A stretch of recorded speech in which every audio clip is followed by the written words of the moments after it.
Hey everybody, it's Jason back with another No Frills toy review. This time we're going to be looking at the Mezco 112 Collective Joker figure. As you can see, I've already got him out of the box to save a bit of time, but if any of you want to see what the box actually looks like, I'll just give you a quick going over now. So you got the box there, that's the front, still in the shrink wrap. On the box you got different photos from where the company has already posed in to make it more appealing to you. And you can actually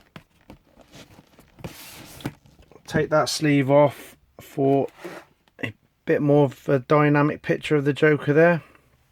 And obviously without the sleeve on, the front is pretty much the same as with the sleeve on. So now we got the box out the way. Let's get into what you really want to know about the figure itself.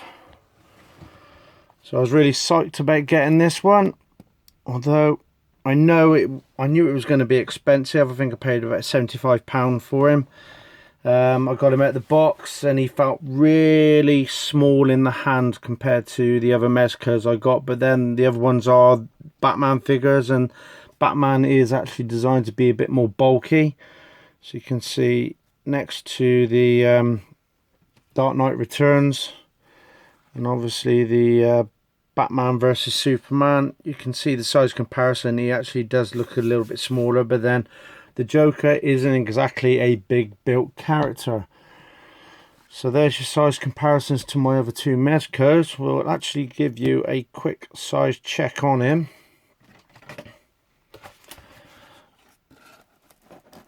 And he is just a shade over six inches, coming up close to 6.5 inches tall. Now, like I said, he does look good. I've been waiting for this one for quite a while. We'll get the downs out of the way first. I think the main down about this figure is the lack of accessories he comes with. First accessory is a chattering teeth accessory. Although the jaw is actually fixed on it, it doesn't move. I thought it might have been on some sort of spring motion so it can be opened up or down. But no, that's what it is. It's just on its feet. It doesn't do anything, just stands there. His other accessory is his alternate head, which is I'd say his more serious looking head, with the hair brushed back as you normally would expect with the Joker characters. The other accessories that he does come with is the big ass stand as normal. Why they needed to make a stand this big, I don't know. I don't use the other ones I got with my other Mezcos because they just take up too much space on the shelf. If you have him on there, it's way more than what the Joker actually needs. You can take out the little foot peg. If you push it out, it comes out the bottom there, and you can attach the clear stand for maybe, I don't know, lifting him up. It's not like you can put him in a flight position because the Joker does not fly. The other accessories, which is I was really disappointed with, is the lack of hands that you can actually pull on him. So you've obviously got his alternate right hand with a playing card, alternate right hand clenched fist, and then his alternate left hand clenched fist. Obviously you can see the ones he's got on him at the moment. You've got the open hand and you've got the one that's holding the gun. The gun accessory is probably one of the better ones out of it. There's just something about this gun I actually like. Nice purple handle to match his suit. Nice detail on it. Absolutely fantastic, and you've even got a hole in the end there. I was pretty sure, it may be in the box, but I'm pretty sure there is something you can stick in the barrel there, like a bang figure. If I check on the box, I don't know. I'll have to check the box for that one. I'm pretty sure there was something that was supposed to go in there, like a little stick that says bang on it.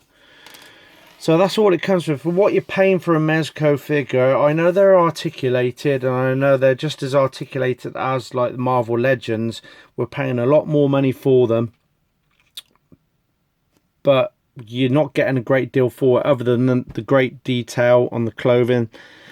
The cloth clothing on this one is very well made. You can't argue that. You can actually take the jacket off. If you take the hands off, it's a lot easier.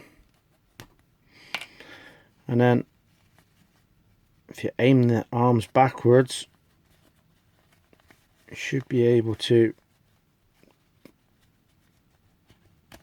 take the coat off to reveal his short sleeve underneath, and the hands pop on quite easily, like so. And there you go, there's the Joker without his coat on. And the nice texture to the skin there, the white colouring. Now the one thing that this one does lack compared to other Mezco figures is the articulation in the arms, like with the Batmans or the other ones. You got Shazam, you got Black Adam, Flash and whatever. They've always got a double jointed elbow, but that's due to the suit that they got on. I think they've done right with this one by giving it a single arm joint, because if you haven't got the jacket on, it's going to look daft, and they don't want the figures to look daft for what we're paying for them. So I think a single elbow joint is it makes it look natural, and I'm not going to argue with that. It looks fine to me. It does swivel 360 degrees there. You can lift the arms up like that. And then obviously you've got your wrist, so you can actually turn it, and it does actually have pivot. It does actually have an ab crunch, so you can crunch him over and go back. It has an upper torso swivel, I would say, rather than a waist swivel. It's got a slight little bit of waist swivel, but it's more or less to do with the upper torso. The legs, I haven't really got this one out, so I'm not going to be pushing the articulation too far, but it goes up to there. Obviously it's got a double joint in the knee as well, and you've actually got your tilt on your foot, can go backwards and forwards like that. It has got side rocking motion, like so. And that's about it as far as the articulation. Like I said, I'm not going to moan about it. It looks great with the jacket on and without the jacket on. I do like the detail of the socks. They are moulded on, they're not actually material, but they still look great anyway. You got your detail down to the shirt and the tie, the waist jacket. Stitching on it is absolutely fantastic. It does look the bee's knees. And even the sculpt of the hair with I prefer this head sculpt. It is more of his psychotic look. And changing the head is just as easy as changing the hands as well. So you just pop that off, and if you see that, it's an elongated ball joint pin, so you actually get movement down in the lower bit there, but also up on the top here as well. And obviously put that on down like so, and then you can actually turn it 360 degrees. You can actually get him to look down quite well and quite well up, as well as tilting to the sides. You can do all sorts of poses. It's actually got more movement in it than you think it would have, because obviously you've got, it's from the neck upwards. It's not actually a head on top of the neck, where you do tend to get that on most figures. You actually get quite a lot of movement out of it. I'm actually quite surprised. So apart from the lack of the accessories, it hasn't really let me down. I'm quite chuffed I got the figure. And the gun accessory fits into the hand quite easily, like so. and it's a great little figure. It's one, like I said, it's one I'm glad I got. Don't regret anything. I just wish for the money that we pay out for it, you get a few more accessories than the few measly ones you got. Like for instance, you got the Punisher coming out in 2 versions. You got your standard version with 1 or 2 accessories, and then you got like the one that comes out with the massive arsenal of weaponry. It just would have been nice to have a few little bit extras for this, like something like a megaphone to mimic like Jack Nicholson from the '89 film, or even like a flower to go on his jacket would have been nice. Maybe even a few more chattery teeth, you know, something like I don't know, a little crate with fake, you know, balloons on it or something like that, just to give it a little extra. Because at the moment, all I'm feeling is that I've paid a lot of money for just a figure, and it is a lot of money to pay it for these figures, but they do look the dog's bollocks, I will say that. And like I said, I'm glad I got it. I don't regret getting it. So if anybody's worried about shelling out that much money for it, don't be. It's a great figure. I'd like to thank my mate Rich Ditch Griffiths at Comics and Toys in Kidderminster for sending this out to me.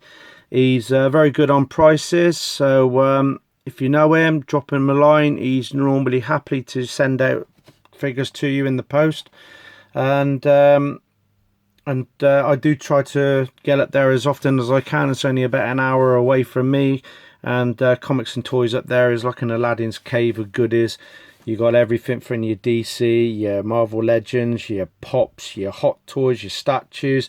He's got everything in there. It really is just like an Aladdin's cave. So if you get a chance to get up to Comics and Toys in Kidderminster, it's the place to go. That can conclude my review for the Mezco Joker. I hope you liked this. If you have liked it, don't forget to click on the link. I'm sorry it's been so long since my last figure review, which was the Bombshells Harley Quinn, but at the moment I've just been doing stupid hours, doing 16-hour days. By the time I get home, you know, any spare time I've got to myself, I've just been like recuperating, ready for the next week ahead. So I do apologise for the long break in between videos, but I will be trying to do as many as I can, you know, so there's not so much a long wait for you. Don't forget, if you want to subscribe, feel free to share this video to anyone who's considering getting this Joker.